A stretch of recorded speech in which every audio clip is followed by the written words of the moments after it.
Magnificent monuments, impregnable strongholds, besieged in battle from Masada to missile silos. Now, forts on modern models.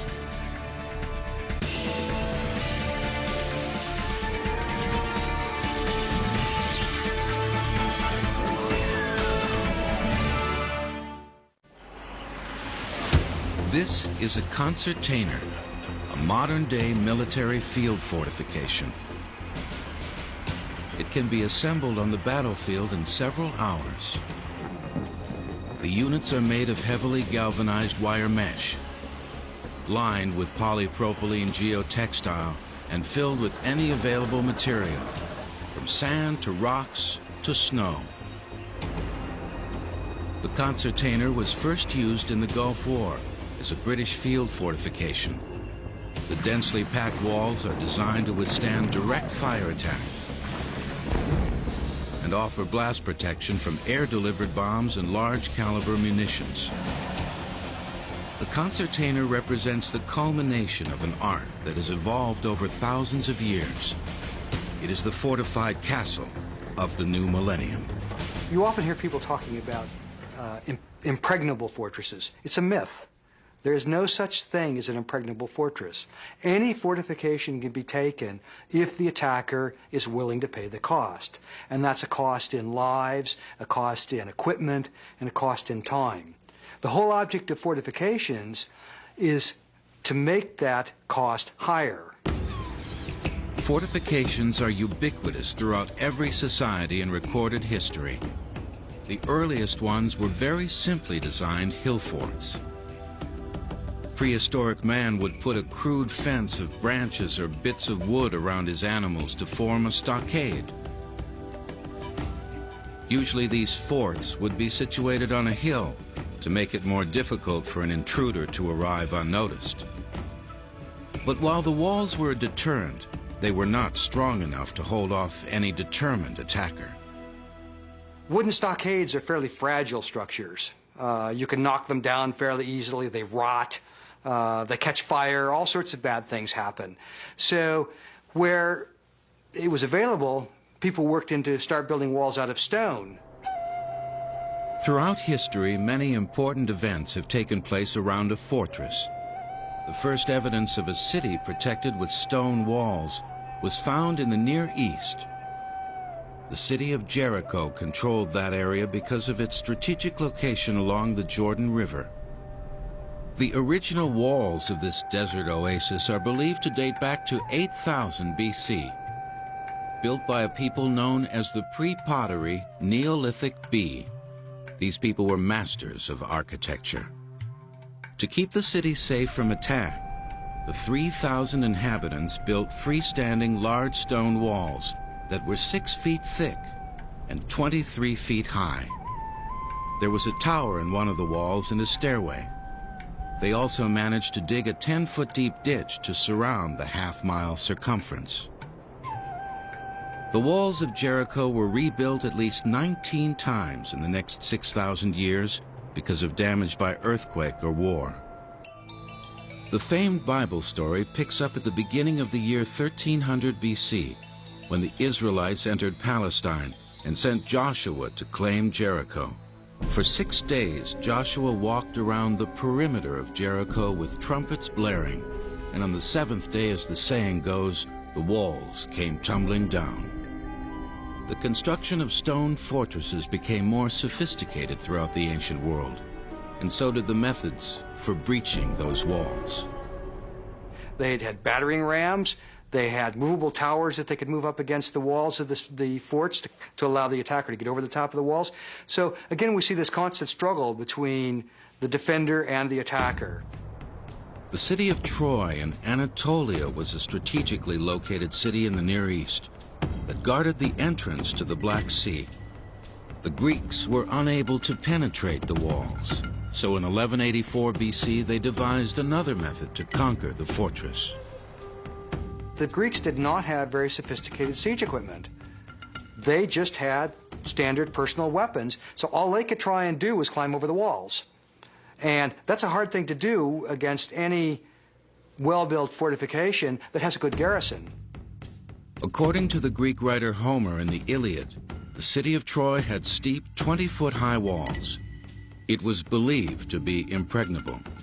But the Greek general Ulysses hid his men in a huge wooden horse that was offered to the city as a gift. The gift was accepted, and the Greeks conquered Troy. As Ulysses proved, no fortress is absolutely impregnable. This was the cold reality that faced Herod, the king of Judea, in 35 BC. Herod was aligned with the Roman Empire, but he began to fear that Cleopatra coveted Masada, the gateway to Egypt and Africa.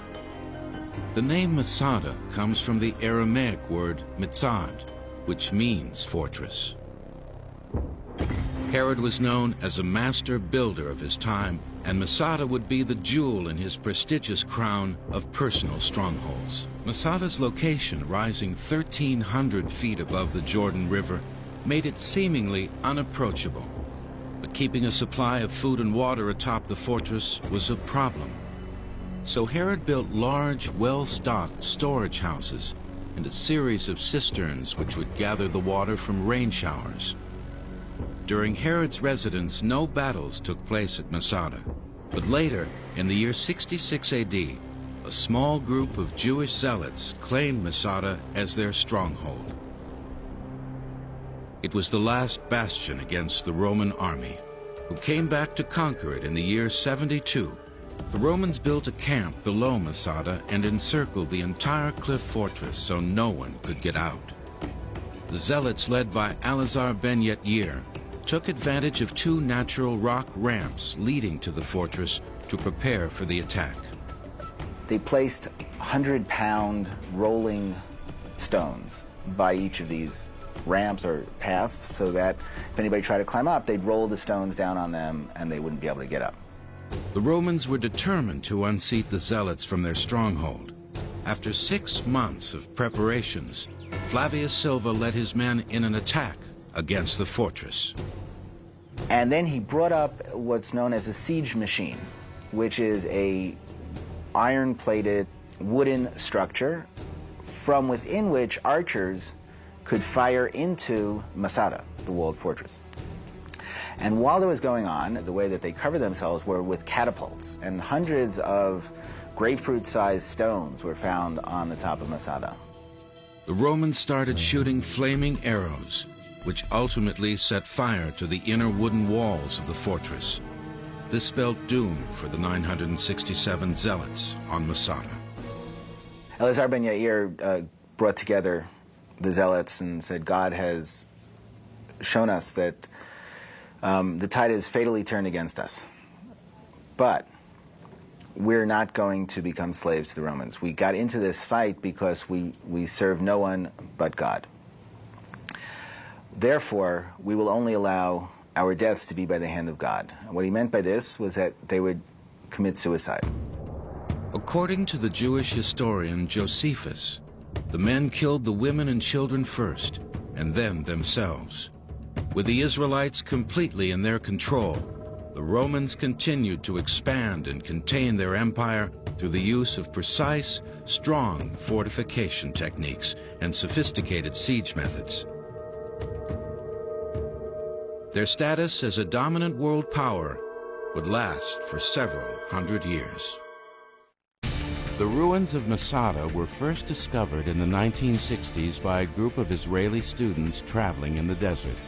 Modern marvels will return in a moment. In the year 120 AD, the Emperor Hadrian ordered the building of a series of walls and forts to divide Roman Britain from the unconquered northern territory. It was built as much to keep the Britons in as to keep invaders out. Hadrian's Wall is a quite sophisticated fortification. It's a stone wall. It's approximately 20 feet high, runs the entire width of Britain from the North Sea to the Irish Sea. There are, every mile, things called mile castles, which were small posts occupied by a full-time garrison. And between these were lookout towers, and then periodically spaced wider out were large fortified camps, all permanent fortifications built to last. But Hadrian's Wall did not prove invincible in its day. It was besieged by attackers outside of Roman control, and this, coupled with weakened imperial authority in Rome, contributed to the end of the great Roman Empire. Well, like every empire, every world power, they basically weakened over time for a variety of reasons. Corruption in the government, lack of energy, as it were, on the part of the population. The fall of Rome in 400 AD brought about the Dark Ages, and the art of fortification all but disappeared. They really went back to what was constructed back by primitive civilizations. Wooden stockades around towns, castles with wooden stockades around them. And gradually, those evolved into the castles of the Middle Ages. In 1066, William of Normandy crossed the English Channel from France and quickly overtook Britain's defenses. To secure his position, he began building a chain of castles. These castles were populated by individual lords and barons who ruled their immediate surrounding territories. The number of Norman castles grew into the hundreds. Typically at that period, there was one nobleman who would attack another one. It was small actions, a very lawless period on the whole, very little central government. Over the next 200 years, a more stable, centralized society developed, and the techniques of castle building and the purpose of the castle matured as well. In the British Isles, they became known as the bones of the kingdom, the king's fortresses. During the Middle Ages, the castle evolved as the preeminent example of a defensive structure that could be used as a pivot in warfare. The castles were constructed of quarried stone and bound with a mortar made of sand and lime. Hundreds of craftsmen worked on the structures.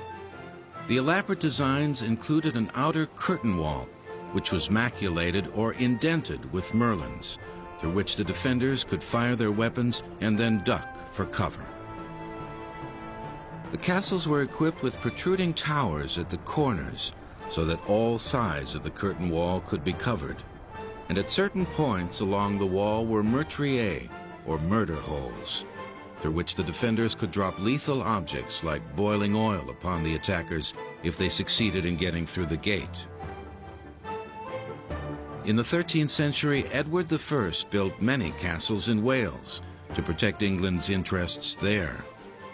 And you particularly begin to see that in the 12th and the 13th century. Castles become much more sophisticated, much more powerful.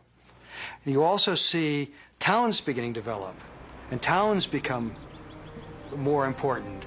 And because it's still not a very settled time, you needed fortifications to protect those towns. Of course, the classic example of that is Carcassonne in the south of France.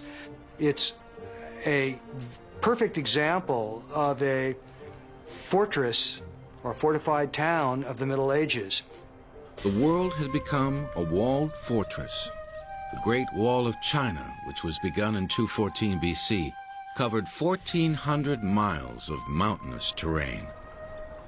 The wall was 40 feet high in places and had 12-foot towers every 200 paces.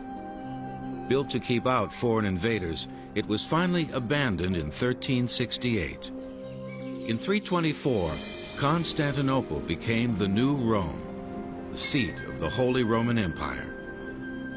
This great walled city stood as the center of Middle Eastern civilization for more than 1,000 years, until it was conquered by the Turks in 1453. It was a new technological advance that signaled the downfall of the mighty fortress, the invention of gunpowder. Essentially, gunpowder made the castle obsolete. It took a long time to reduce a castle by siege. When gunpowder came along, this was all changed. An adversary could put in place a cannon and knock down a wall in a matter of days rather than taking months. Charles VIII of France introduced wheeled artillery that was made of a lighter weight and had higher muzzle velocity. Cannon fire posed a major problem for castle defenses. The greater the height of the walls, the better the target for the attack. Fiery missiles would crack the stone walls, weakening them to the point where they would eventually fall. privately owned fortresses were soon to be a thing of the past, and the design and construction of fortifications became the sole domain of military engineers. And the main approach that was taken was to lower the walls, to sink the walls into a ditch. By doing that, you put the outer edge of the ditch between you and the artillery. You cannot be hit directly. So you're much safer from gunpowder artillery. So that was the basic change that everyone made. In the 1600s, Sébastien de Vauban was known as a master of siegecraft in the French army. He perfected a method of attack called sap and parallel. Attackers would dig trenches in a zigzag method up to the walls of a fortification to protect themselves and enable their cannons to hit their targets from a closer vantage point. During peacetime, Vauban was commissioned to improve existing French fortifications and design new, impregnable strongholds. In the course of his military career, Vauban worked on more than 160 fort constructions. The fortresses built from scratch, built in open terrain, were basically star-shaped, and they could have anywhere from 7 or 8 bastions. And they were built symmetrically because you wanted every point of a fortification to be equally strong. The Vaubanian star-shaped fortress, with its multiple vantage points, enabled the defenders of the fort to cover all angles of possible attack. Vauban died in 1707, but his style of fortifications based on geometric and scientific calculations would continue to be used throughout Europe and across the ocean in the New World. The word dungeon is derived from the Latin words for lord and house. It later came to mean a room beneath the lord's manor, the place where the prisoners were kept. Modern marvels will return in a moment. The Vaubanian star-shaped fortress that had worked so effectively in Europe migrated to North America with the Spanish and French settlers. This elaborate design was also used in 1755 in the construction of Fort Ticonderoga in the state of New York on Lake Champlain. Built by the French, it played a role in the French and Indian War and was taken by Ethan Allen and Benedict Arnold during the American Revolution. The Americans held the fort until July of 1777, when General Burgoyne and his British redcoats took it back. With Ticonderoga defeated, George Washington decided to fortify another strategic location, West Point. West Point presided over a vital section of the Hudson River, a highway for military movement at the time.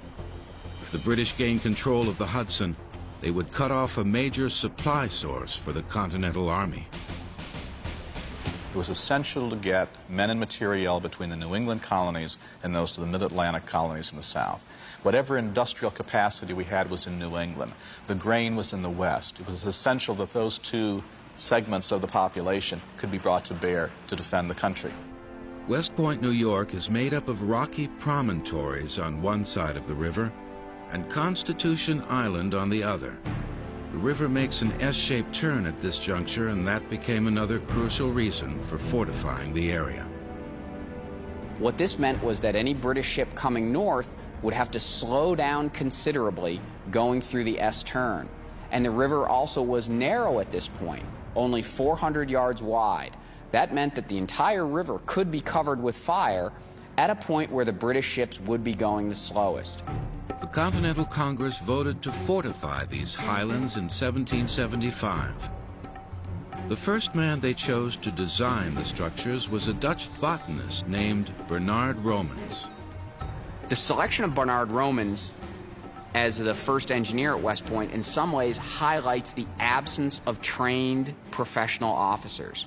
The Continental Congress did not have anyone to turn to entrust with this very large project, and were forced to turn to basically the first individual who said he could do it. Romans' plan for West Point became a costly and ill-fated endeavor. And because he had no military experience, he didn't understand the difference between simple principles such as grazing fire and plunging fire, and emplaced his cannons high up on the hill, where they would actually have a very hard time aiming down and shooting at the British warships. Roman's batteries were abandoned in October 1777. But General Washington did not give up on his plan to fortify West Point. He needed land protection for the great chain that he installed across the Hudson. The chain was strong enough to hold the British vessels back as they made their way up the river. There were 500 links of the chain. Each one of those links weighs about 120 pounds. The total weight of the entire contraption of those links of the chains, as well as clevises and other stabilizing devices, is estimated to have weighed in excess of 150 tons. And you can imagine, when you're just dealing with oxen and horses and men, what kind of job that was. In early 1778, Washington brought Thaddeus Kosciuszko, a Polish military engineer, to West Point to begin a second phase of fortifications. He looked at the rocky lay of the land and came up with the idea of building field fortifications in key locations and mini-forts called redoubts along the river. This became Fortress West Point. A Fortress West Point consists of several forts, a number of redoubts on both sides of the river, and taking advantage of the difference in elevations. Kosciuszko was a master in utilizing the differences in terrain. Washington felt confident that the fortress at West Point would buy him time in the Hudson River area. But what he didn't count on was that his commandant would try to betray him. The closest that the British came to taking Fortress West Point was during the commandantship of Benedict Arnold. Benedict Arnold was becoming disillusioned with the revolution and saw no way to achieve absolute victory. At West Point, he began making plans to provide the British with military secrets. He passed the information to John Andre, a British go-between. He began to let the fort and redoubts begin to decay, not keeping them up so it would make it easier for the British to attack. And if he had been successful, if the plans had gotten to the British, there's no doubt with a traitor in command of West Point, the British could have been successful. But the British never did get the plans. Major Andre was apprehended before delivery, and Benedict Arnold was accused of treason. West Point was never attacked by the British, due in part to the new interdependent system of forts devised by Thaddeus Kosciuszko.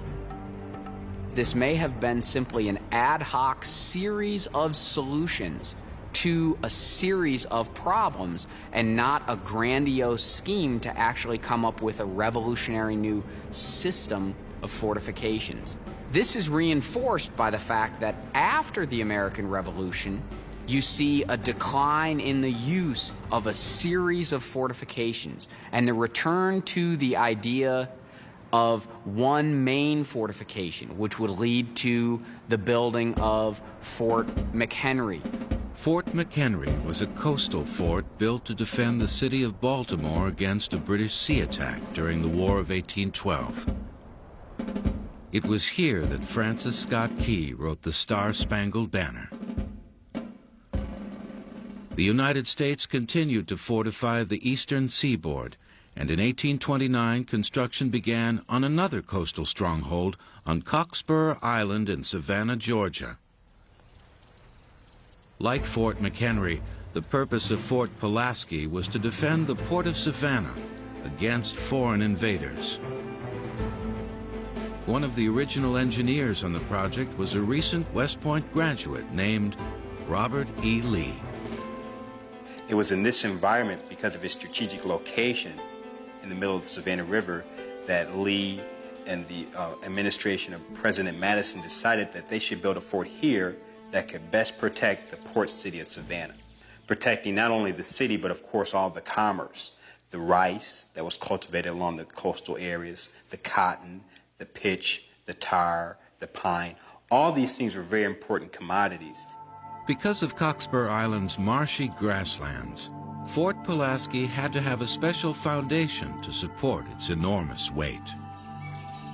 It sits on pilings that go 81 feet into the ground, and on top of the pilings are what's called grillage.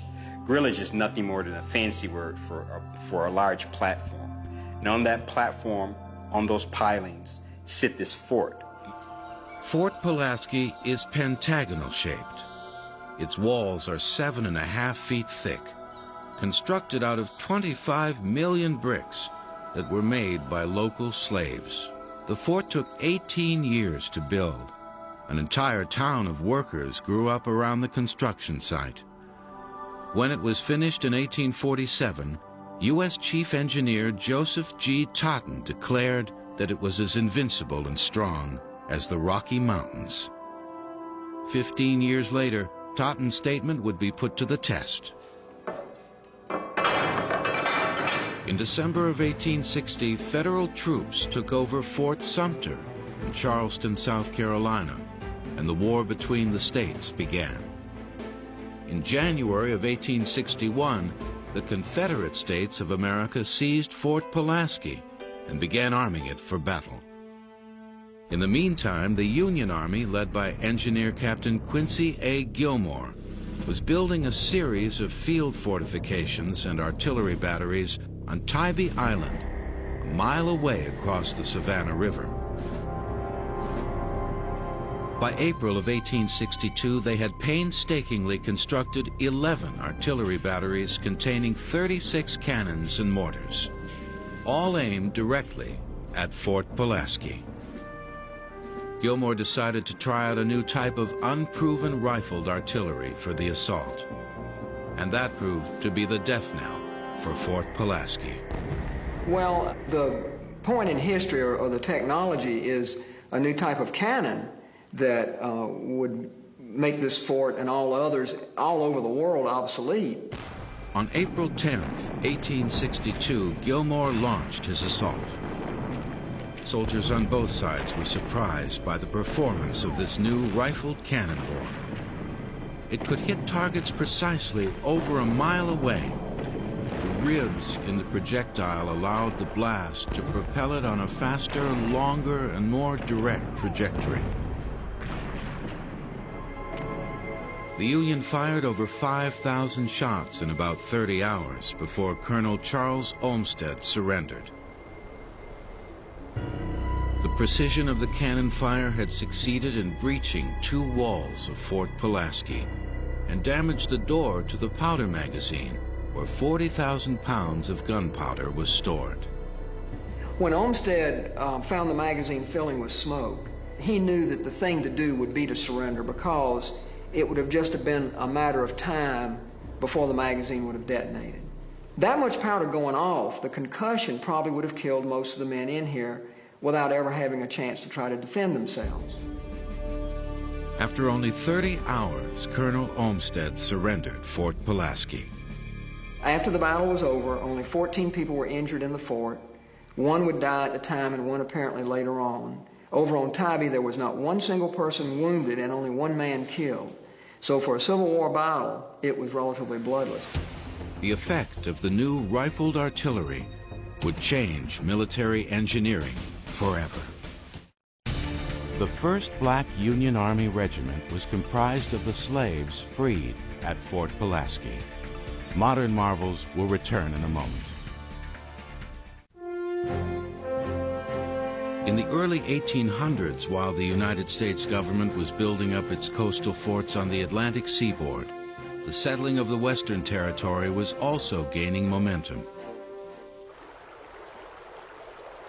In the wilderness of Wyoming, beaver trappers and fur traders were playing a crucial role in this expansion. The first fort in the area was established as a meeting place for Indians, trappers, and those who wanted to purchase the pelts. It was situated on the Laramie River, near its confluence with the Platte. The fort was built throughout the summer of 1834, and it was a classic log palisade fort. Walls were maybe 15, 16 feet high, it may have been around 100 feet square, and had blockhouses on its corners and above its main gate. An image of it was painted in 1837 by a traveling artist named Alfred Jacob Miller. And ever since, it has become the quintessential image of a Western frontier fort. When the beaver fur trade became depressed, the entrepreneurs turned to buffalo. The Indians were happy to trade their abundant hides for the goods available at the fort. The primary purpose of the trader fort's walls was to prevent theft. They were loaded with highly valuable trade goods: guns, knives, axes, blankets, cloth, cooking pots, all kinds of things that to the Plains tribes were enormous sources of wealth. The buffalo hide business proved to be promising, and in 1836 the American Fur Company bought the fort and replaced the wooden walls with adobe. And it was a very, very big business. And like business today, image is very important. Image is prestige. And the forts that the fur traders built often were built not necessarily for defense, but to reflect the prestige and power of the company. And by the 1830s, the American Fur Company had become America's richest corporation. In the 1840s, the number of emigrants to the West began to increase. In 1849, the United States government purchased the fort and made it a military outpost to protect the pioneers along the Oregon Trail. They were going to California to get rich. They were going to Oregon to find farmland. They were going to Utah for religious freedom. They weren't planning to stay out here on the plains. And so the Army's role was not to help settle these plains, but merely to facilitate travel and communication and keep the Indians at bay for the duration of that mission. In 1851, Fort Laramie played host to the Indian leader Red Cloud and a tribal treaty council to promote peace within the warring Indian factions. The Army never rebuilt the decaying adobe walls around Fort Laramie, as they did not feel a direct threat from the Indians. Well, having Indians besiege a fort is something that we see a lot in the movies, but it seldom happened in reality. Plains Indians usually tried to avoid the Army and its forts as much as possible. But there was one incident when a small group of soldiers came back from patrol and allowed their horses a much-needed rest on the open area in the middle of the fort. So the cavalry horses, about 30 head, had just no sooner been unsaddled and were turned loose on the parade ground when a Sioux war party swept through the post, scooped up the horses, went right out the other side, and disappeared. That's bravery, and one has to admire the audacity of an act like that. Life at the fort was relatively comfortable. Most of the soldiers belonged to cavalry and infantry units, and at its peak, there were over 700 troops stationed at the post.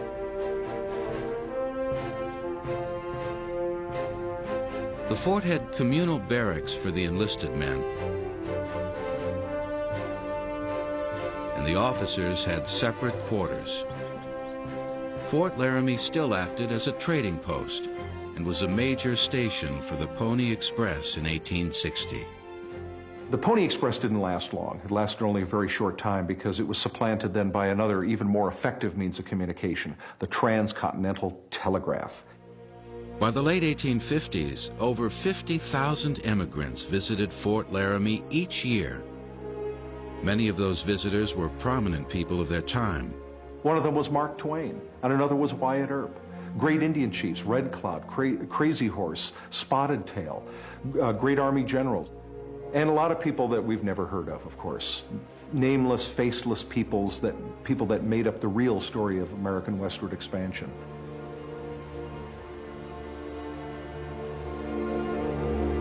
When the mass emigration west slowed down in the 1870s, Fort Laramie no longer served a vital purpose.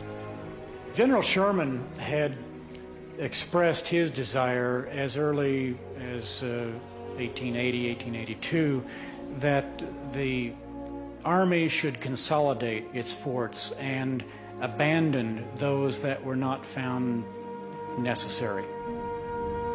Fort Laramie officially closed in 1890. It was born of the frontier. It made that frontier happen. When the frontier closed, so did Fort Laramie.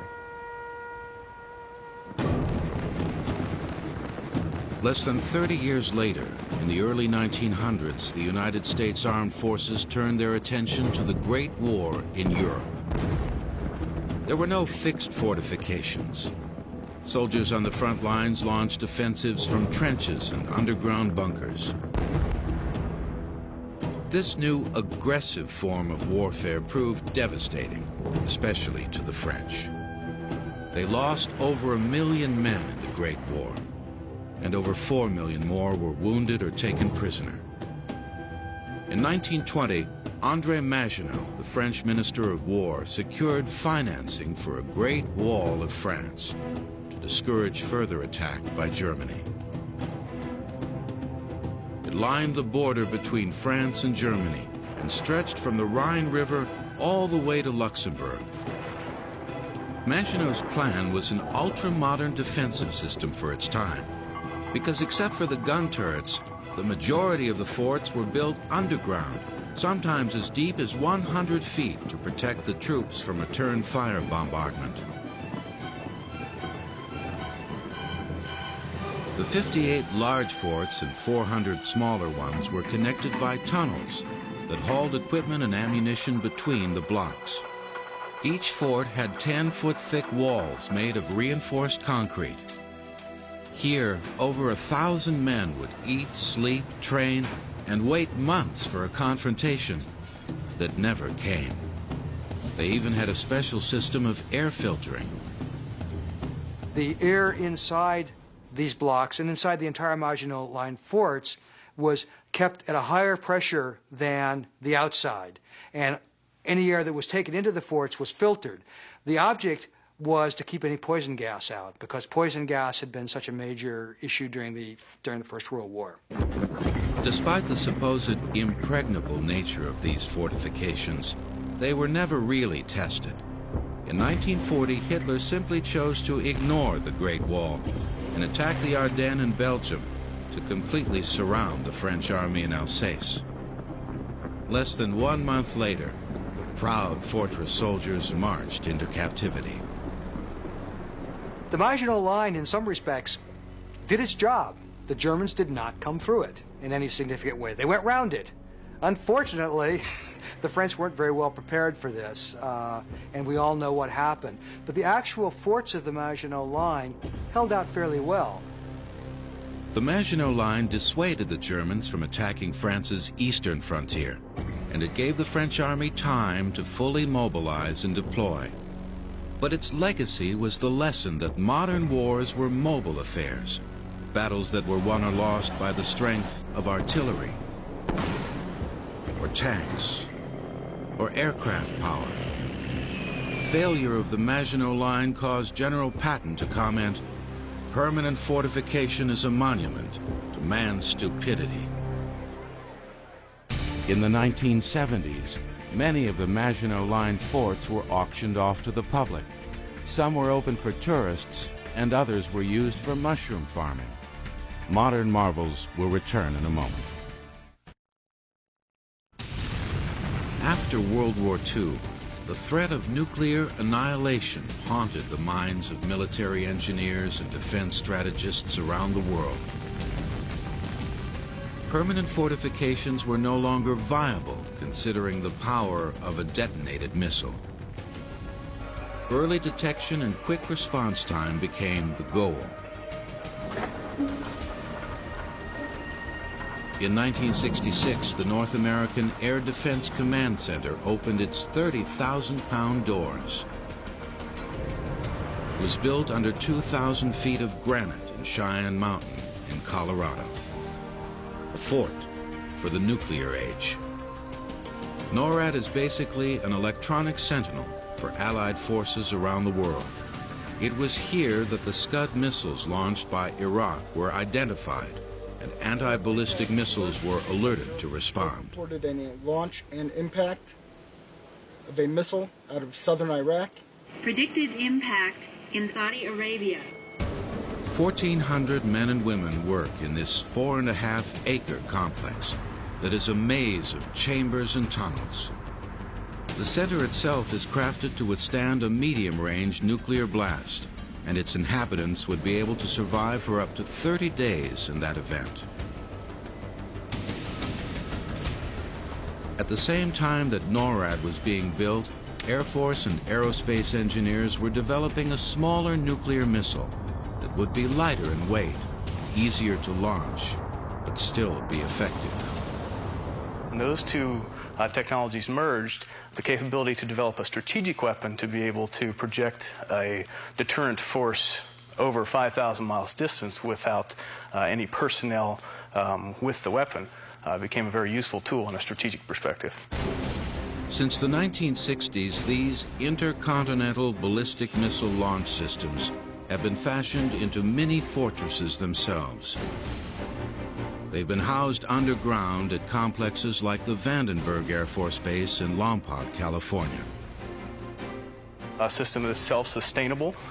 It is a defensive system on its own. It has its own crew quarters for its personnel and has its own power generation capability, its own atmospheric controls, and it is housing a weapon system that, if used, is a very strategic weapon.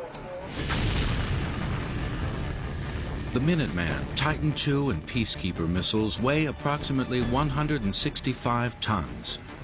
The silos where they are kept are roughly 12 stories underground.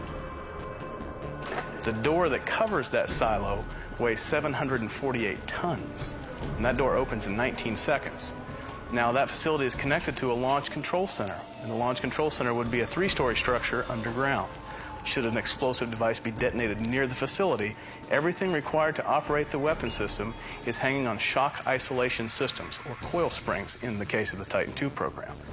The facility is designed to be able to withstand, essentially, any attack that would be thrown against it. So as the aggressor comes to try and take the control of the silo, be it through an attack via strategic missile versus strategic missile, the system is designed to be able to withstand the effects of those attacks. If deployed, the missiles travel at a speed of up to 17,000 miles per hour. They have a pinpoint accuracy of roughly 100 meters. It's like throwing a baseball. The accuracy of the baseball toss is dependent on the speed and angle at which you release the ball. The missile silo is to some the heir apparent to the age-old notion of the impregnable fortress. The original fortress was designed to protect its contents, be that an operational or defensive position or asset. The ICBM is, in a sense, both. It has its own defensive posture. It is an offensive device, but it is defensive in the nature that it is a deterrent system. Systems of defense and attack have evolved throughout history. But while the tactics have changed, the principles are the same. The forts of today may or may not become tourist attractions when they're left behind. Perhaps they will be named after heroic generals. But they are efficient and effective, a threat and a deterrent. And that is the point of any fortification.